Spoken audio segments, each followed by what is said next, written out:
బాగున్నారా? ఆరోగ్యం బాగాలేదు అన్నంగా విన్నా, ఏమైంది అసలు? ఏం లేదురా, ఇక జ్వరం వచ్చిండే. మన ఇక పని చేసి వచ్చినాం. సాయంత్రం పని చేసి ఇద్దరు అల్మూలం వచ్చినాక సాయంత్రం 7 గంటలకు అట్లా చలి జ్వరం చాలా వచ్చింది.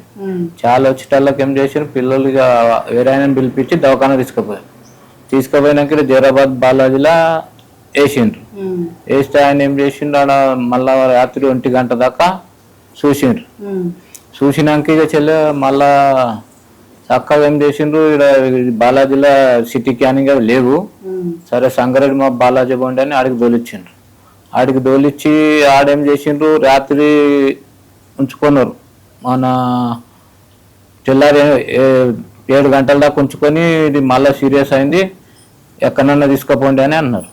అంటే వాళ్ళకి ఇక పిల్లలు మా భార్య ఇద్దరే ఉంటే ఇక వాళ్ళు సడల్ని బుగులు పట్టుకుంటాం, మళ్ళీ కిందికి వాళ్ళు తెచ్చి కిందికి వేసేసిండ్రు ఆల్రెడీ, తీసుకుపోండి ఎక్కడన్నా అంటే. వాళ్ళకి ఇక వీళ్ళు గడబడి పడి ఏం చేసిండ్రు, మళ్ళీ అంబులెన్స్ మాట్లాడి అంబులెన్స్లు వేసుకొని నిమ్స్ తీసుకుపోయినారు.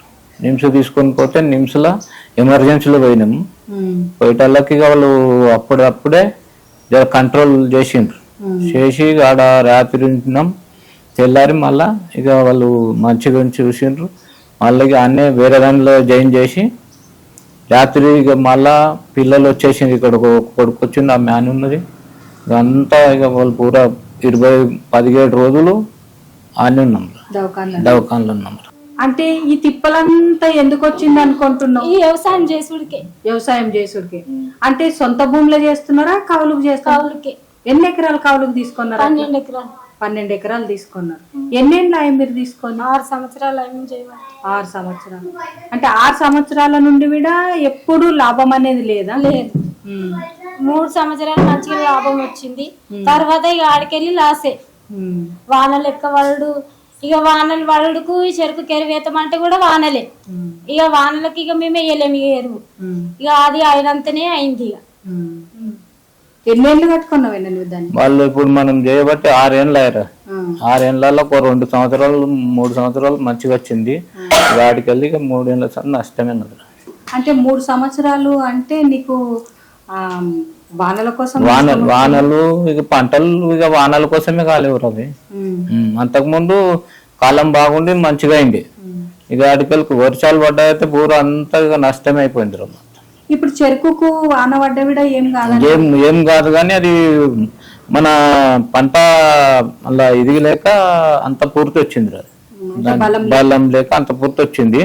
1-2 ఏళ్ళు మంచిగా అయింది, తొక్కినాక మంచిగా అయింది. కానీ ఆడికెళ్ళి పూరా ఇదైపోయింది అన్నట్టు, అందులోనే నష్టం వచ్చింది. అని నువ్వు ఆట ఎంత లాగోడు పెడుతుంటావు? 12 ఎకరాలకు. 12 ఎకరాలకు చూడటా మళ్ళా ఇక మందిని తోలుకపోయి నేను నా ఆటను ఉన్నా మందిని తోలుకపోతుంటే ఎప్పటికీ నేనే తీసుకుపోతుంటే మళ్ళీ మంచిగానే ఇక మంచిగా వీధికెళ్ళి మా తరకెళ్ళి 10-15 మందిని తోలుకపోయి వాళ్ళకు మంచిగా తీసుకొని వచ్చి ఇక నేనే వాళ్ళని ఇక ఆట ఏం లేదన్నా మంచిగా 2 లక్షలు అట్లా కూలి పెడుతుంటే మంచిగా ఇది కాగా ఇక మొత్తంలో అయితే మొత్తం వాళ్ళకు 12 ఎకరాలకు 2,50,000 ఇస్తారా? లేదు, వాళ్ళకి భూమిలకు కౌలుకు. అయితే ఇక వాళ్ళకి ఇది చేయంగా నాకు ఇక ఎంతనో మిగులుతుంది అనుకో, దానికి ఇక ఇది అయిపోయింది అన్నట్టు మొత్తంలో. ఇప్పుడు నువ్వు కౌలుకు చేస్తున్నా అంటున్నావు కదా నిన్న, అవురా? అసలు ఇత్తనాలు గాని మందులు గాని ఇంట్లో ఉన్నాయా? నువ్వు ఎక్కడ నుండి అన్నది తెస్తావా? బయటికి వెళ్ళి తెస్తాం రా. వాళ్ళ షాప్లోకి వెళ్ళి కొనుక్కొచ్చినాం అన్ని. వాళ్ళు ఇప్పుడు ఎట్లాంటిగా దానికి ట్రాక్టర్లు అవన్నీ పెట్టినాయి. ఇక మన జనరల్ ఎట్లా చెల్లే యాది ఉండదు. ఇక తెచ్చినాయి బిల్లులు అవి ఉంటాయి కానీ ఇక వాళ్ళు ఇయర్ సాధారణంగా ఏదో బిల్లు రాసిస్తారు. మనం మేము అంటే తెస్తాం పెడతాం చెల్లె, దాన్ని బట్టి యాది ఉండదు. కాబట్టి ఇక యాది లేదు. మస్తు తెచ్చిన ఎరువులు తెచ్చినా, సోయలు తెచ్చినా, అన్ని తెచ్చి పెట్టినా. అంటే ఇప్పుడు బయట కూలికి పోనికి నీకు ఆరోగ్యం సహకరించదు కదా? నాకు సహకరించదు. ఆరోగ్యం సహకరించినప్పుడు నువ్వు అంటే తెచ్చిన అప్పును ఇంట్లోకించి పెట్టినవా లేదంటే బయటకి వెళ్ళి తెచ్చినారా? బయటికి తెచ్చినా మొత్తం ఇప్పుడు ఇక బయటివి ఉన్నాయి అట్లనే, అన్ని ఉన్నాయి ఇప్పుడు అట్లనే. ఏం బయటికి ఎంత తెచ్చినావు? నీకు బయట ఎంత అప్పు ఉన్నది ఇప్పుడు? ఇప్పుడు ఏం లేదన్నా, మళ్ళా బయట 10 లక్షలు ఉన్నదిరా. 10 లక్షలు ఉన్నది. మిత్తిలకే తెచ్చి మిత్తులకే తెచ్చినాం. ఎంత మిత్తికి తెచ్చుకున్నావు? ఒక 3 రూపాయలు 2 రూపాయలు ఒక్కొక్క నమూనా ఒక్కొక్కరితో తెచ్చినాం. ఒకళ్ళు 2 రూపాయలు ఇచ్చిండ్రు, ఒకళ్ళు 3 రూపాయలు ఇచ్చిండ్రు, ఇట్లా తెచ్చిన. ఇప్పుడు చేసేటోడవే మూలకు పడ్డావు కదా, చేసేటోడవ మూలకు పడ్డాక ఇప్పుడు ఆ 10 లక్షల బాకీ ఎట్లా తీరుతుందని నువ్వు ఆలోచిస్తున్నావు? ఇక అదే ఆలోచన ఉన్నదిరా, ఏం చేస్తాం అన్నట్లా. కానీ ఇక దేవుడు మనకు జల్దీ ఇస్తే మళ్ళీ ఏమైనా చేద్దామేమన్నవి చేయబుద్ధి అయితే అట్లా లేదు. పిల్లలు చిన్న వాళ్ళు ఇక ఏం చేస్తారో ఏమో అంతా ఇది ఉన్నది. దాన్ని బట్టిగా ఏమో అర్థం అవుతలేదు. 3 ఏళ్ళ నుండి లాస్ వచ్చింది అని అంటున్నావు కదా, ఎంత లాస్ వచ్చింది? నువ్వు ఖర్చు ఎంత పెట్టినావు? నీకు ఎంత లాస్ వచ్చింది? లాస్ అంటే పంట ఏం వెళ్ళలేదు. ఇప్పుడు మన ఖాళీ ఇప్పుడు ఈసారి పోయింది చెరుకు అయితే తోడమే పోయింది. అంతా కొడితే 5 ఎకరాలలో 30 టన్నులు అయింది. మొత్తం అంతా లాసే. అంటే ఇప్పుడు నువ్వు ఈ గడ్డి మందులు అవి కొట్టినందుకే నాకు రోగం వచ్చింది అట్లా డాక్టర్లు ఏమన్నా చెప్పిందా? ఆ మందులు కొట్టి ఇక డాక్టర్లు ఏమన్నట్టు అది బాడీ ఇన్ఫెక్షన్ అయింది మొత్తం. మందులు ఊకే కొట్టుడుకు అని ఇన్ఫెక్షన్ అయిందని చెప్తే మళ్ళీ ఇంటితో 2 గడ్డలు అయినాయి. మళ్ళీ పిల్లగానికి అందులో డబ్బాల తీసి ఇచ్చిర్రు వాళ్ళు. ఇంటింత 2 గోటీల్లోలే మొత్తం ఇళ్ళకి తీసి డబ్బా నింపి ఇచ్చిండ్రు. దాన్ని బట్టి ఇది అయింది రాడు. ఇప్పుడు నీకు ఆరోగ్యం బాగాలేదు కదా నిన్న, ఇప్పుడు ఒక ఏడాది పట్టొచ్చు, 2 ఏళ్ళు కూడా పట్టొచ్చు నువ్వు కోలుకోవడానికి. అంతే.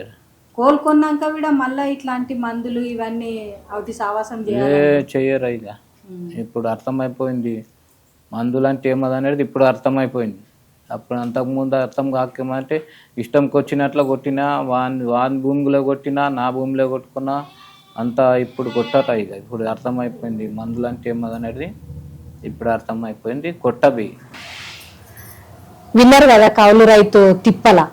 అంటే ఇప్పటిదాకా మనము వాళ్ళతోని మాట్లాడినంతసేపు కూడా ఎంతసేపు ఎన్నేళ్ళు కౌలు కట్టుకున్నా, ఎంతసేపు మనం పంటలు పెట్టుకున్నా, ఎసొంటి పంట పెట్టుకున్నా, తినే పంట కానీ, అమ్మే పంట కానీ, పైసల పంటలు కానీ, ఎట్లాంటి పంటలు పెట్టుకున్నా కూడా ప్రతి దాంట్లో నష్టపోయినాము అనే మాటలు మనకు అర్థమవుతున్నాయి.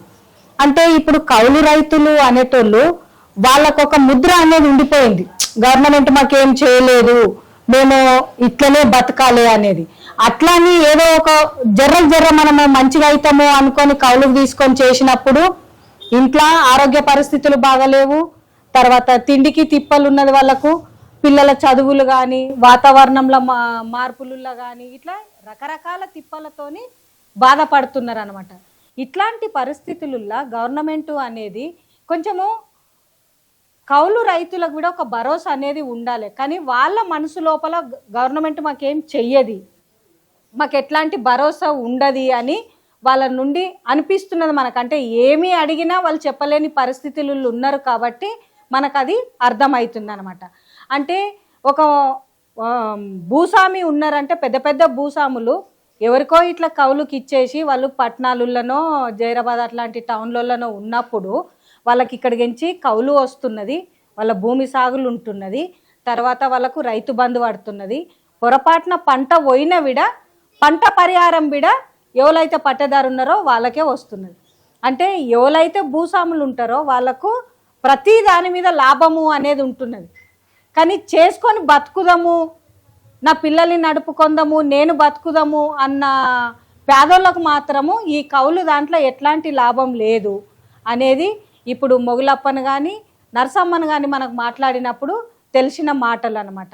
తప్పకుండా గవర్నమెంటు ఇట్లాంటి కౌలు రైతులకు కూడా ఏదన్నా ఆసరా ఉండి వాళ్ళకి ఏదన్నా స్కీములో లేదనుకుంటే వాళ్ళ నుండి అయ్యే సాయము ఇట్లాంటి కౌలు రైతులకు ఇచ్చిన విడ భూమి లేని వాళ్ళు ఎంతోమంది బతుకుతారు అనే దాని గురించి మాట్లాడుతున్నాం.